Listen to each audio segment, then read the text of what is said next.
Donald Trump and GOP leaders are alarmed by a bill that would require the Justice Department to disclose the Epstein file. Well, for what feels like the millionth day in awe, a lot is happening. The Trump administration, for instance, is threatening conflict with both Venezuela and Chicago. It's almost considered to have one crisis overseas and one at home. Now even soldiers without passport can get involved. Trump aims to replicate in Chicago what he has already done in DC. Thought he appears friendly, focus on the troops, physical appearance. This was a beautiful thing that happened in Washington because we showed that it could be done. And this wasn't just sending big, strong guys, and they are big and they are strong, physically fit, having a certain ability. Not a person that is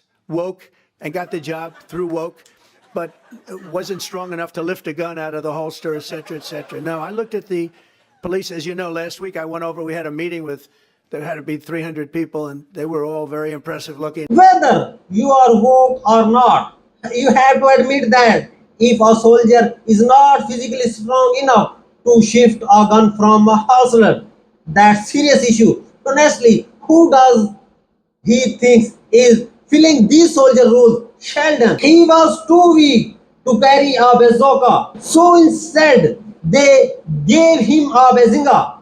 It was truly sad, really very sad. Trump places great importance on ensuring the soldiers are big and strong, especially since, as he has said before, the so-called bad guys are also big and strong. These are tough people in many cases.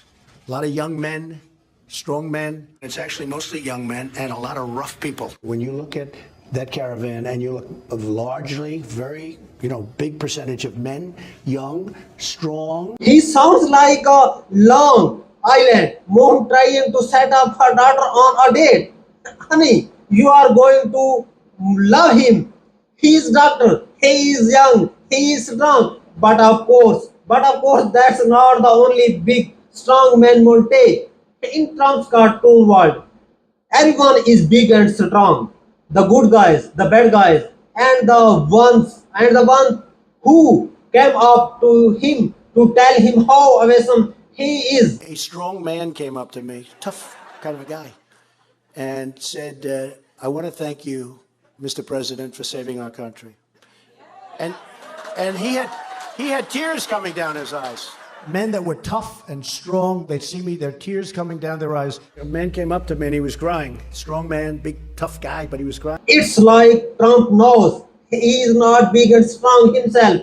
So, whenever he talks about a big strong guy, he has to undercut him a bit. He was strong guy, sure, but also a crybaby. In the end, he is saying, I am the real man. But this is classic Trump. He spins this cartoonish, fantastic, completely disconnected from reality. In his confessed mind, our cities are just full of big, strong men running around fighting. Some good, some bad, some crying. But I live in a city, as does most of our stuff, and I can tell you, none of us, not one, are big or strong. Well, except for our two security guards, John and Jane. But they do cry a lot. Actually, scratch that. They carry all the time. Not because of Trump, but because they are Mets fans. They cry when they lose, and they cry even harder when the Mets win, like twice as much. They are always saying, never thought this day would come. Then even cry when a Mets game gets raised out because that's when they remember that they are also Jets fans. According to Trump, everyone involved in this scenario is big and strong except the protesters, those he assumes must be weak and old. That's exactly what Stephen Miller said when Trump official visited the troops in Washington, D.C. All these demonstrators that you've seen out here in recent days, all of these elderly white hippies, they're not part of the city and never have been. So we're going to ignore these stupid white hippies that all need to go home and take a nap because they're all over 90 years old. Come on, man, pick a lie. Either everyone big and strong, which is why you need troops, or they are old and weak, in which case you do not need troops at all. Just hand them some warm milk and a storage verse rerun. They will be output. Also, do you really want to go after old white guys who take naps? Is that the battle you want to start? Because the first person who came to mind in your booth. I mean, just look at him. The guy is output. He's supposed to be handling official business as president of the United States, but he looks more like a grandpa relaxing in a massage chair at a Brookstone. If you saw him out in public, you would not say that's the president. You had say that's Not a person that is woke. Trump and his cronies want the nation to see him as the ultimate authority, unstoppable and unquestionable. But he is learning that not true when it comes to the absence scandal, which he cannot seem to bury. No matter how many times he call it a hoax. This is a Democrat hoax that never ends. It's really a Democrat hoax. We're having the most successful 8 months of any president ever. And that's what I want to talk about. That's what we should be talking about, not the Epstein hoax. It's all been a big hoax. It's perpetrated by the Democrats. It's a Democrat hoax. That's just a hoax. The whole Epstein thing is a Democrat hoax. The Jeffrey Epstein hoax, too, because that's another hoax that's frankly put out by the pushing the Republicans and put out by the Democrats. The whole thing is a hoax. It's put out by the Democrats. That's just a way of trying to divert attention to something that's total bull. I will say this about Trump. He is not big and strong, but he definitely sounds like he is about to cry. The guy is seriously spoke by the absent stuff in a way I have never seen before. Well, I mean, he did look shaken the other day having the White House. Looks like he thought he was a goose. Probably just a mirror. Then his own reflection. Then he shouted, "Oh, a goose." Trump is really losing it over the absence scandal, which is only intensifying as member of the Congress from both parties demanding answer, despite strong pushback from the White House. Republican Congressman Thomas Massey and Democrat Ro Khanna have been trying to force a vote demanding the DOJ release all the Epstein files. Both the GOP leadership here in Capitol Hill and the White House have been launching an all-out campaign, a pressure campaign to get Republicans to back off of that discharge petition. The White House went so far as actually to call it a hostile act in a statement if anyone signs on to that discharge petition. Is it your understanding the White House is whipping against the vote? That was reporting today, but has that been clear to you? Oh, absolutely. I've talked to the person who's doing the whipping. I've seen the texts being sent to my colleagues.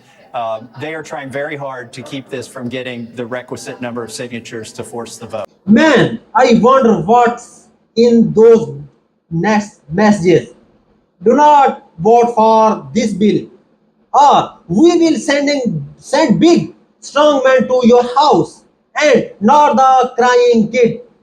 That's right. That's right. The Trump White House called supporting bill to release the absent files a Hustle Act, which pretty much admits Trump is involved. I mean, why else would it be considered hustle? If my wife asked to see my Instagram for you page out of curiosity to compare algorithm, and I call that's Hustle Act, she did instantly think there's something juicy hiding there. But I told her it's not real tasty babies.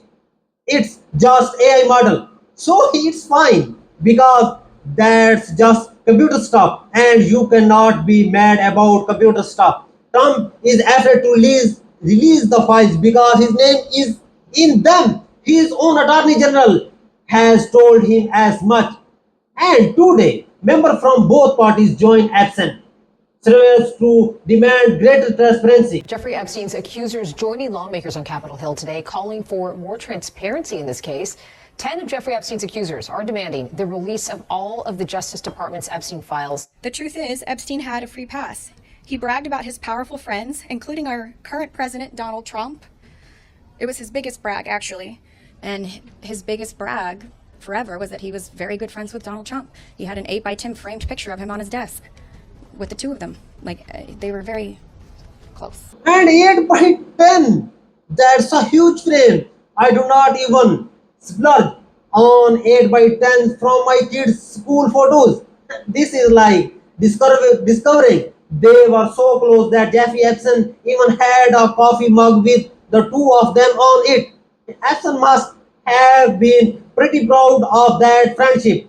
I mean, was there also a little plug at the bottom of the frame that described them as Big, strong guy. the White House pressure campaign does not seem to be working. Several Republicans, including some longtime Trump allies, showed up at a press conference demanding the full release of the files. I think it's shameful that this has been called a hoax. Hopefully today we can clear that up. This is not a hoax.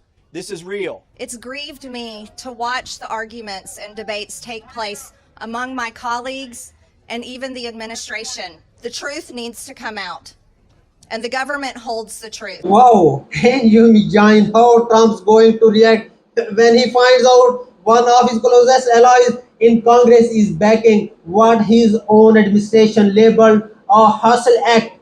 He is going to have Tears coming down his eyes. this should not be about partisan politics. If prominent Democrats are implicated, so be it.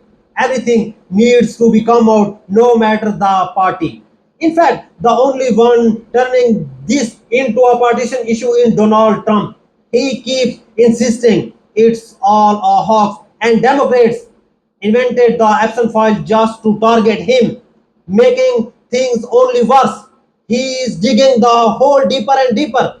At this point, Trump should probably just stop talking.